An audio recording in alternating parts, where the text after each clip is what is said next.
আসসালামু আলাইকুম। ষষ্ঠ শ্রেণী চতুর্থ অধ্যায় 4.1 বীজগণিতের পাঠ। এখান থেকে আমরা পুরো চ্যাপ্টারটা নিয়ে শর্টলি একটু আলোচনা করব। যেমন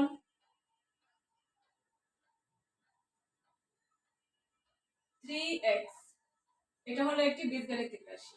এখানে 3x দ্বারা কি বোঝায়? 3x দ্বারা বোঝায় x এর 3 গুণ।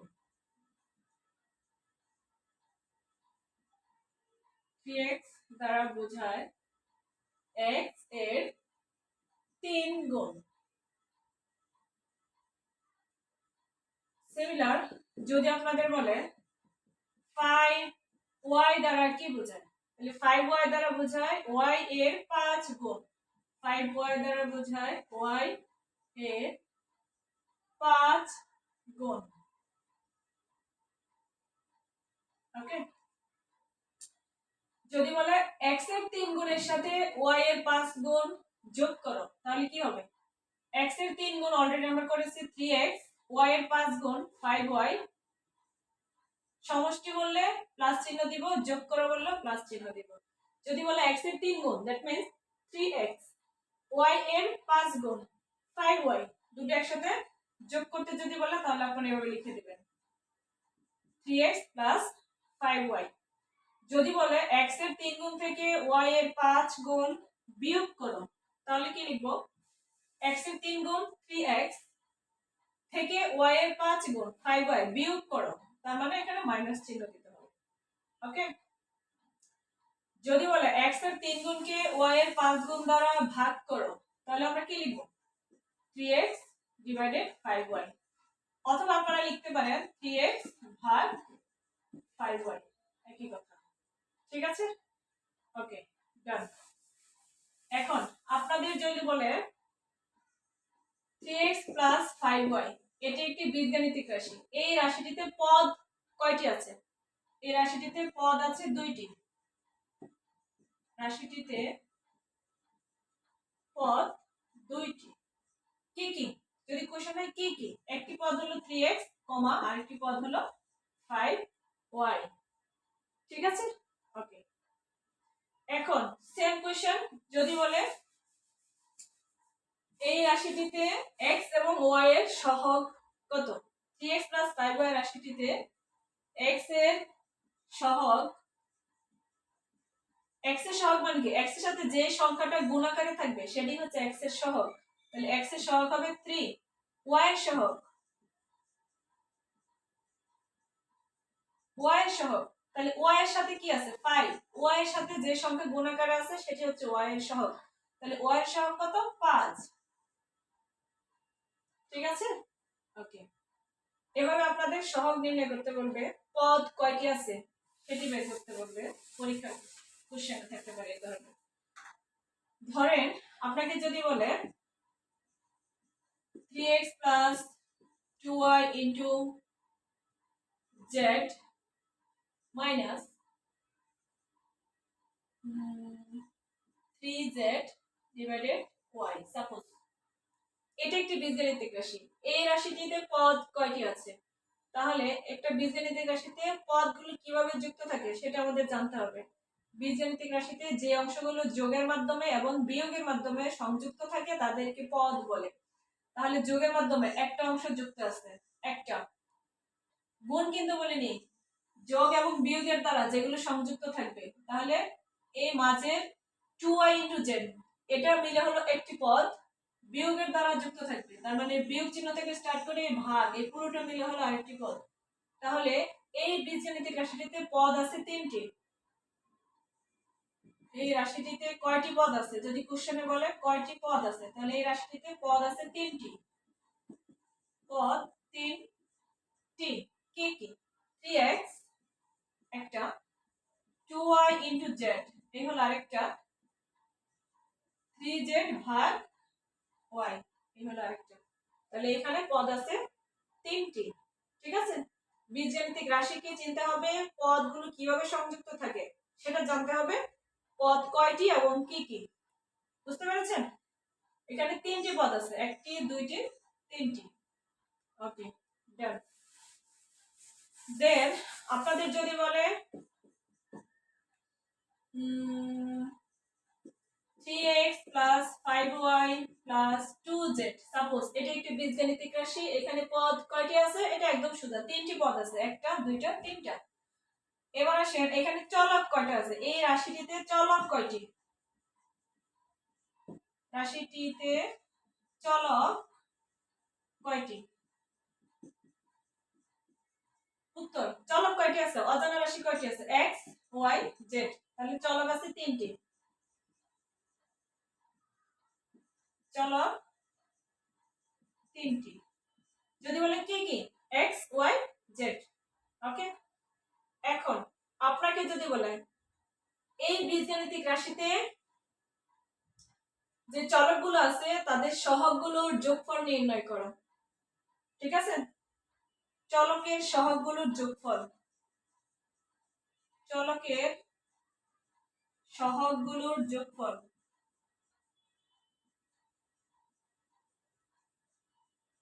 কত? প্রশ্নবোধক চিহ্ন মানে কত? তাহলে x এর সহগ কত? 3 প্লাস y এর সহগ কত? 5 প্লাস z এর সহগ কত? 2।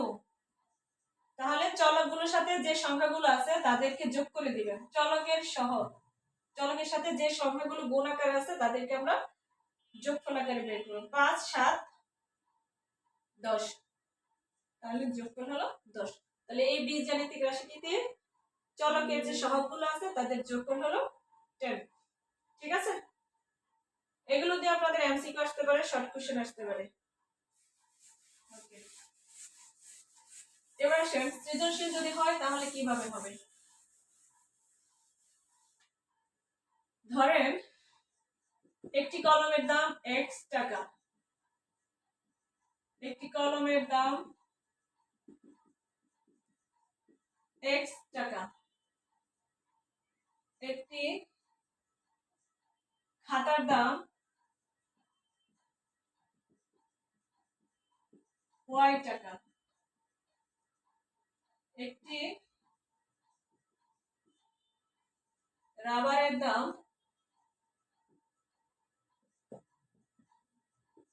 z টাকা।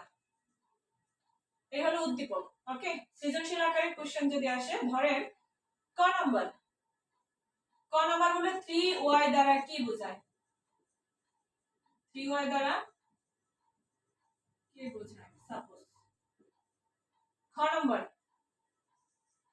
খ নাম্বার বললো 5টি কলম এবং 3টি খাতার মোট দাম কত? 5টি কলম এবং 3টি খাতার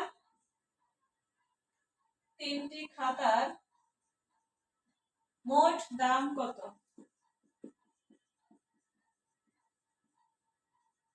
5টি কলম এবং 3টি খাতার মোট দাম কত? ধরেন গ নম্বরে বলতে পারে x = 5,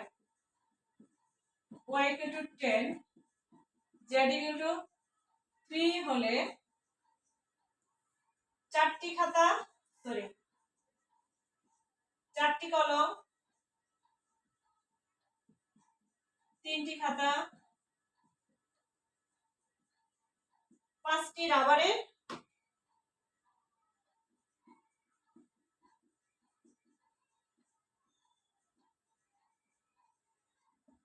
রাবারের মোট দাম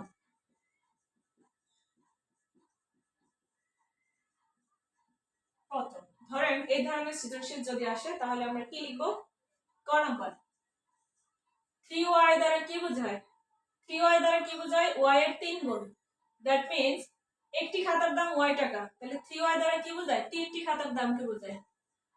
3y দ্বারা 3টি খাতার দামকে বোঝায়। 3টি খাতার দাম বোঝায়। যেহেতু y এর 3 গুণ, তার মানে খাতা কয়টি আছে? এখানে 3টি খাতা আছে। ঠিক আছে, খ নাম্বার, খ নাম্বার কি বলছে? 5টি কলম। তাহলে আমাদের উপরে উদ্দীপকে কি আছে? একটি কলমের দাম x টাকা। তাহলে আমরা লিখতে হবে একটি কলমের দাম x টাকা, লিখে নেবেন একটি কলমের দাম x টাকা, একটি কলমের দাম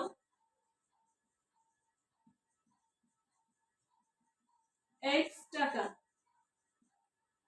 তাহলে 5টি কলমের দাম কি হবে? বেশি হবে, গুণ করবেন 5 গুণ x, তাহলে 5x টাকা।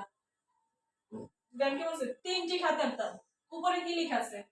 একটি খাতার দাম y টাকা, একটি খাতার দাম y টাকা, তাহলে 3টি খাতার দাম কি হবে? 3y টাকা। 3টি খাতার দাম 3y টাকা। এবার আপনাকে বলছে মোট দাম কত, প্রশ্নে বলেছে মোট দাম কত, মোট মানে কি যোগ করবেন। সুতরাং কি লিখবো? 5টি কলম এবং 3টি খাতার মোট দাম 5x প্লাস 3y টাকা। আপনারা বাংলা লিখে নেবেন, আমি লিখছি না এখন। এই হলো অ্যান্সার। 5টি খাতা, সরি 5টি কলম, 3টি খাতার মোট দাম 5x প্লাস 3y টাকা। এই হলো উত্তর। অঙ্ক করে নিচে অ্যান্সার লিখে দিবেন। ওকে, ডান। ক খ শেষ। গ নম্বর প্রশ্নের মান বন্টন নিশ্চয় জানেন। ক নম্বরের 2 নম্বর থেকে, খ নম্বরে 4, গ নম্বরে 4। টোটাল হলো একটা সৃজনশীলে 10 নম্বর থাকবে। কতে 2, কতে 4, গতে 4।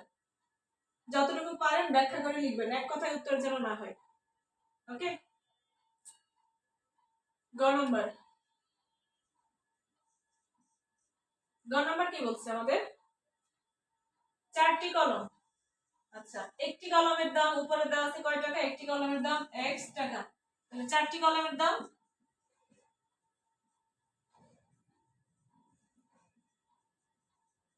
4x টাকা। দেন কি লাগবে? 3টি খাতা, 3টি খাতা, একটি খাতার দাম y টাকা, তাহলে 3টি খাতার দাম কি 3y টাকা। 3টি খাতার দাম